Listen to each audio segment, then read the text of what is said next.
It was a cold morning in Virginia when former Marine sniper Ethan Cole started his truck and prepared to drive to his job at a small construction company. The sun had not fully risen yet, and the roads were quiet. He liked mornings like this, simple, silent, peaceful.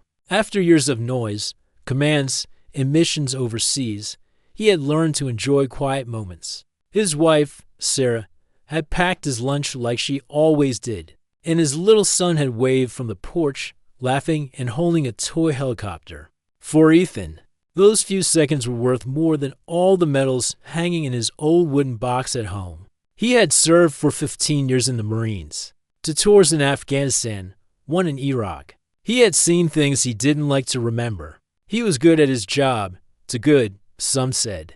His eyes were sharp, his patience endless. But when he left the service, he wanted nothing to do with war anymore. He wanted to build things instead of breaking them. He worked quietly, paid his bills, never caused trouble. That day, though, something strange happened. He noticed a police car in his rearview mirror while driving through town. Then another one. He thought maybe they were just passing by. But soon the sirens came on, and the flashing lights filled his mirror. Ethan calmly pulled over. He had done nothing wrong. He lowered his window as 2 officers approached. One of them looked nervous. The other looked serious, holding a clipboard. "Sir, please step out of the vehicle." One of them said firmly. Ethan frowned but obeyed. He had always respected law enforcement. He stepped out slowly, keeping his hands visible. The officer asked for his name, and when he said it, Ethan Cole, both officers exchanged a quick glance that made his stomach tighten. "Sir, you're under arrest," the officer said. Ethan froze. "For what?" he asked calmly. The answer hit him like a punch. "Possession of stolen government property," the officer replied, as the other placed cold metal handcuffs on his wrists. Sarah came running out of the small shop across the street where she worked part-time. She shouted his name, confused, frightened. Their little boy stood at the window of the car, crying. Ethan said nothing. He didn't fight. He didn't argue. He just said softly, "It's okay, Sarah. Take him home." He was placed in the back of the police car. As they drove off, he looked out the window and saw neighbors watching, some whispering, some filming with their phones. He lowered his head and sighed quietly. At the station, they took his fingerprints, his photograph, and placed him in a small room with white walls. The fluorescent light buzzed above his head. An officer placed a folder on the table in front of him. "You're being charged for the theft of 3 M40 rifles from a Marine Corps storage facility," the officer said. "Your name's on the transfer record." Ethan blinked slowly. He recognized those rifles. He had trained recruits with them 3 years ago at Camp Pendleton. The rifles had been part of a special training mission. They were signed out under his unit's name for a classified evaluation program. He had filed the paperwork properly. He knew it. He had double-checked it himself. Something had gone terribly wrong. "I didn't take anything," he said quietly. "Those weapons were assigned to my unit for a test mission. They were returned." The officer looked unimpressed. "That's not what the database shows. The rifles are still listed as missing." Ethan knew arguing wouldn't help. He had been in enough briefings and interrogations to understand when people had already made up their minds. So, he sat back, folded his hands, and waited. They let him call his wife. Sarah's voice was trembling when she answered. "Ethan, what's happening?" They said, "I know," he said softly. "It's a mistake. I'll be home soon." But days passed. He wasn't allowed bail right away because the case was labeled federal. Reporters got wind of the story. Former Marine accused of weapons theft. It spread fast online. His name, his picture, his military service, all displayed as if he were some dangerous man. Strangers online commented cruel things. His neighbors avoided eye contact. Even the small construction company he worked for suspended him until the situation was clarified. In the cell, Ethan kept quiet. The younger inmates tried to talk to him, but he barely answered. He sat on his bunk, his back straight, his hands folded, just waiting. A guard who was also a veteran noticed him one night and said quietly, "You don't look like a thief." Man, Ethan just shrugged. Things aren't always what they look like. Meanwhile, somewhere in Washington, D.C., at a Pentagon office filled with computer screens and files, a man named Marcus Hawk Henderson scrolled through his morning report. He was a retired Marine major now working in logistics auditing. He had once served with Ethan Cole overseas. They weren't close friends, but Marcus had respected him deeply. Ethan had saved his unit once during an ambush, guiding them to safety under heavy fire. Seeing Ethan's name in a weapons theft summary didn't sit right with him. Marcus picked up the phone and made a few calls. He checked internal records, the same rifles that Ethan was accused of stealing were indeed part of a classified testing program. That was marked restricted access, only senior clearance could verify those documents. That explained why the local police hadn't found them. Marcus didn't stop there.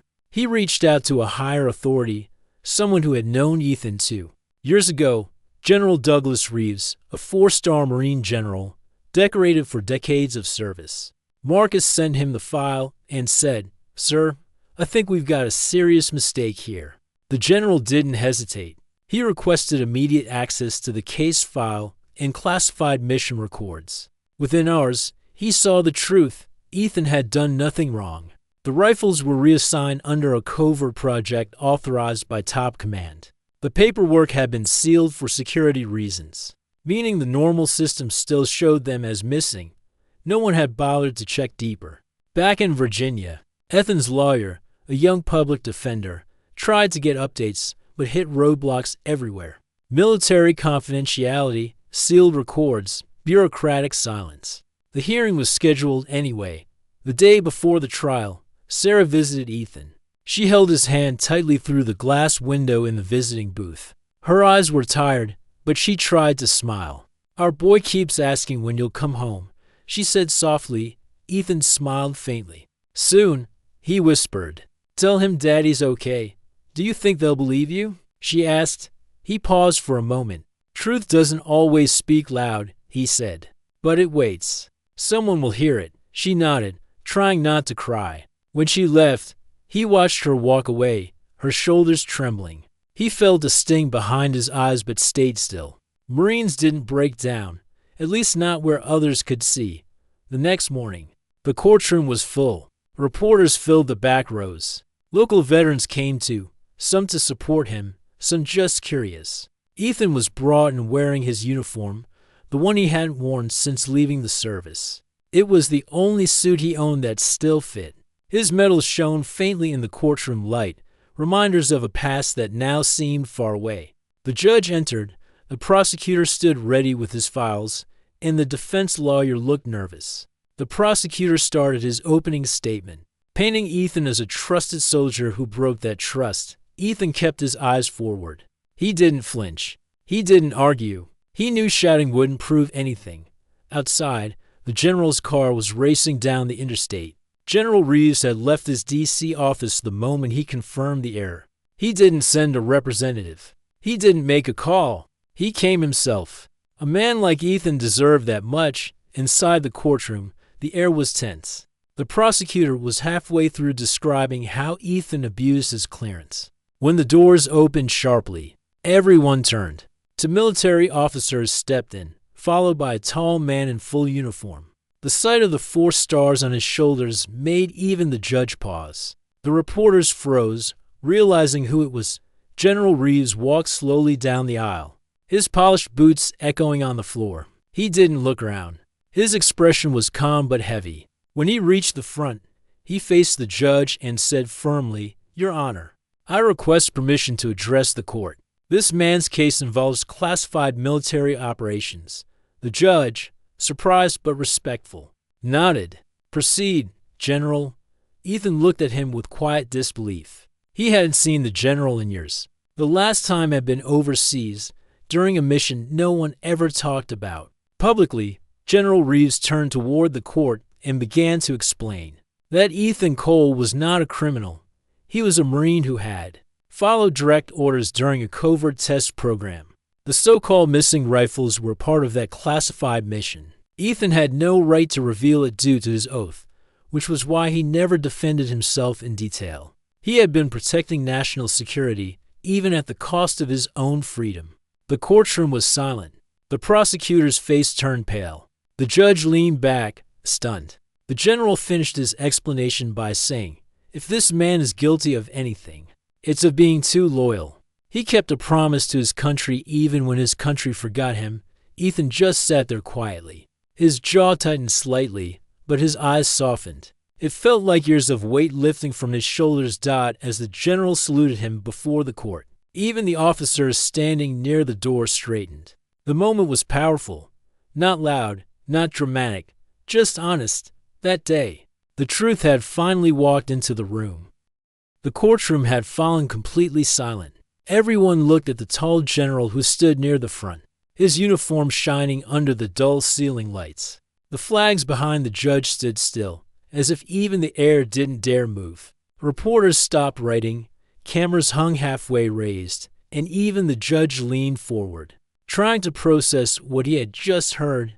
Ethan sat quietly, his hands still folded, his back straight. The general's words echoed in his mind. He had spent days being treated like a criminal, and now one of the most respected men in the Marine Corps was standing there, not to accuse him, but to defend him. For a moment, he didn't know how to feel. He wasn't used to someone fighting for him anymore. The general cleared his throat and continued speaking. His voice was calm but carried deep authority. This Marine served his country with honor. His record shows valor under fire, rescue operations, and commendations for discipline and integrity. These weapons he's accused of stealing were not stolen. They were reassigned under my command for a classified mission that saved lives. I take full responsibility for the confusion. The prosecutor tried to interrupt, saying something about missing forms and public accountability, but the judge raised his hand. "Let him finish," the judge said firmly. General Reeves looked at Ethan. "I remember this man from a mission overseas," he said quietly. "He carried a wounded soldier across a mountain ridge for 7 miles. After their convoy was attacked, he refused to leave his brothers behind. When others would have broken, he stood tall. That's the kind of man you've handcuffed and humiliated here." Ethan didn't lift his eyes. He didn't want pity. He had done what he thought was right, and he had accepted the consequences. But hearing those words from the general stirred something deep in his chest. The judge leaned back in his chair, rubbing his chin. He asked softly, "General, are you confirming this man's actions were under direct military orders?" "I am," the general said without hesitation. "He cannot speak of them because they were classified. But I can, and I'm doing so now because he has suffered enough." A low murmur spread through the courtroom. The prosecutor closed his file slowly, realizing the case had fallen apart in front of everyone. The defense lawyer looked stunned, almost unsure what to do next. The judge stood and said, "Case dismissed." All charges dropped. There was a long silence. Then, slowly, the general turned toward Ethan. He straightened his posture, saluted sharply, and said in a voice filled with respect, "On behalf of the United States Marine Corps, I apologize." The words hit everyone in the room like thunder. Not loud, but heavy. No one expected a man of his rank to apologize in public, especially to someone accused only minutes ago. But there it was, simple, honest, and full of meaning. Ethan stood up. His hands trembled slightly as he returned the salute. "Thank you, sir," he said softly. His voice cracked just a little, but his face remained calm. The general nodded and placed a hand on Ethan's shoulder.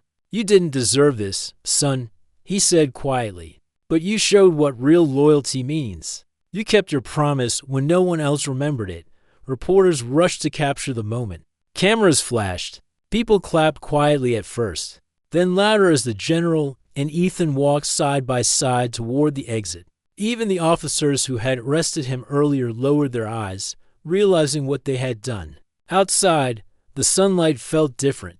The courthouse steps were crowded with people, journalists, and veterans who had come to watch. Ethan squinted as he stepped into the open air. The general stood next to him for a moment, then turned to the press and said, "This man is a hero, not a criminal. Let that be clear."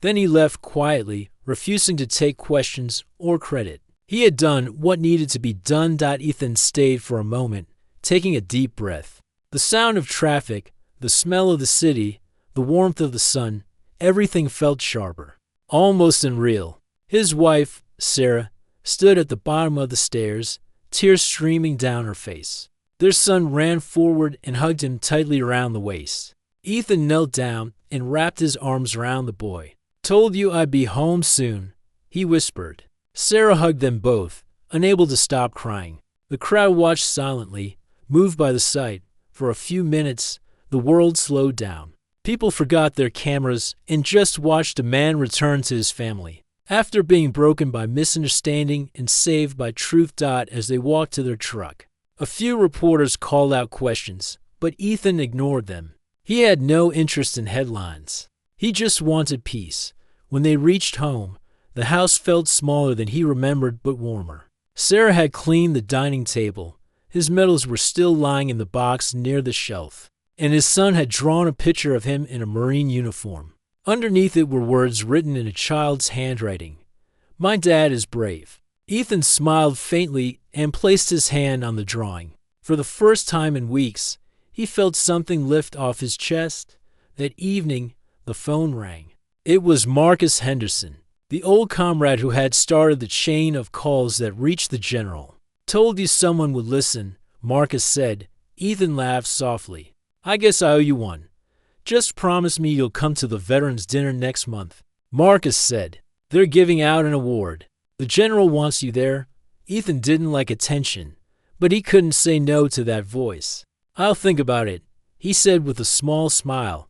A week later, a letter arrived from the Department of Defense. Inside was a formal statement clearing his name and reinstating his veteran honors. At the bottom, handwritten in blue ink, was a short note from General Reeves. "You reminded all of us what quiet honor looks like. Don't ever forget that." Ethan showed it to Sarah, who read it slowly and smiled through tears. "You see? They know now," she said. He nodded. "It's not about them knowing," he said. "It's about keeping faith when no one believes you." Months passed. The story spread across news networks. People wrote messages of support. Veterans from across the country sent letters thanking him for standing tall. Some even said his silence had taught them more about courage than speeches ever could. But Ethan didn't chase the fame. He went back to his quiet life. He returned to his construction job, rebuilt fences, and fixed roofs. Sometimes, local kids waved at him and shouted, "Hey, Marine." He would smile and wave back. On weekends, he helped other veterans struggling with paperwork and benefits. He sat with them in the community center, explaining forms, making calls, and reminding them not to lose hope. "They'll hear you," he would say gently. "It just takes time." Every year, on the same morning of his arrest, Ethan drove to the old courthouse parking lot and stood there for a minute. He didn't do it out of anger or bitterness. He did it as a reminder that truth might take time, but it always comes one morning. He received another letter. This one was from the Marine Corps. It was an invitation to attend a ceremony in Washington, D.C., where General Reeves would be retiring. The general had personally requested Ethan's presence. Sarah encouraged him to go. "You should," she said. "You need to see how much respect you've earned." He hesitated, but agreed. At the ceremony, hundreds of Marines stood in formation. The general, older now but still strong, gave his farewell speech. Near the end, he looked at Ethan, who sat in the audience wearing a simple suit, not his uniform. "I want to speak of one man," the general said. "A man who taught me something about integrity. When the world turned its back, he didn't break. He stayed true to his word. That man is here today." Former Gunnery Sergeant Ethan Cole. Everyone turned to look at him. The crowd rose to its feet, clapping loudly. Ethan stood, a little embarrassed but deeply moved. The general saluted him one last time. After the ceremony, the general came over, smiling. "You still don't like attention, do you?" Ethan chuckled. "Never did, sir." The general patted his shoulder. "Then let this be simple. You made us all proud." Ethan didn't know what to say, so he just nodded. Sometimes silence was the most honest answer. Years later, when people in town spoke of him, they didn't call him the man who was arrested. They called him the Marine who kept his word. He never talked about what happened. He didn't need to. Those who saw that courtroom day would never forget the image of a general walking in to say sorry to a soldier who had already forgiven everyone. Ethan spent his days with his family, fixing things, mentoring kids, and occasionally helping the local police with community programs. The same officers who once arrested him now treated him with deep respect. One of them, the younger one, came to his house one afternoon, nervous and quiet. "Sir," he said, "I just wanted to say I'm sorry. I didn't know." Ethan smiled kindly. "You did your job," he said. "That's what matters. Just remember, sometimes the truth hides behind the paperwork. Look deeper next time." The officer nodded, visibly relieved. As the years went on, Ethan became something of a legend in the veteran community, not because he fought the system, but because he faced it with calm strength. He never shouted, never demanded. He just waited for the truth, and it found him. His story was told at military academies as a lesson in patience and honor. Cadets learned that real strength wasn't always loud. It was quiet, steady, and unshakable, like Ethan Cole. And somewhere in Washington, the retired general kept a framed photo of that courtroom day on his desk, not as a reminder of guilt, but as proof that even in a world of rules and ranks, humanity still